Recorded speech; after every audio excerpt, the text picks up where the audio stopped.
बता देना घर के अंदर कौन सी दफा 144 है? ये मेरा घर है ना, मुझे बता दे अगर मैंने किसी के घर के ऊपर कब्जा किया। नहीं, this is not something about to be relax. ये मेरा राइट है, मैं हूँ, मैं इलेक्टेड, मुझे लोगों ने वोट दिया है। आप मुझे अरेस्ट भी नहीं कर सकते हैं। और मैंने किया क्या है जो आप मुझे अरेस्ट कर रहे हैं? मैं अपने घर से, आप लोग मेरे घर के ऊपर खड़े थे, मैं तंग आके यहाँ पे जमीनों वाले घर के ऊपर बैठ गई हूँ। आप मेरे घर के ऊपर भी डंडे लेके ये पूरी फोर्स लेकर आ गए। किस खुशी में? किस लिए लाए? किस लिए लाए?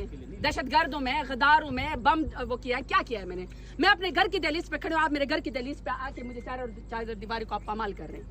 और आप डंडे लेके, आपकी पुलिस आई है मुझे सिर्फ अकेले वो करने के लिए। किस लिए आप डंडे लेकर आए हुए हैं? ये मेरा घर है। बता देना, मुझे कोई जवाब दे दे, मैंने क्या किया है? मैडम आपको पता है आपने क्या किया है? हम मजबूर हैं। क्या किया है मुझे बता देना, क्या किया है? हमने क्या करना है? चलो मुझे बता दे मैंने क्या किया है। मतलब मैं अपने घर आई हूँ, मैं अपने घर आई हुई हूँ, मैं अपने घर आई हुई हूँ। आप मुझे बता दे कि मैंने अपने घर में क्या किया। चलो मुझे ये बता दे, ये मेरा घर है। चलो बता दे मैंने अपने घर में क्या किया। पाकिस्तान में नया आईन आ गया है कि दफा 144 घर के अंदर भी है।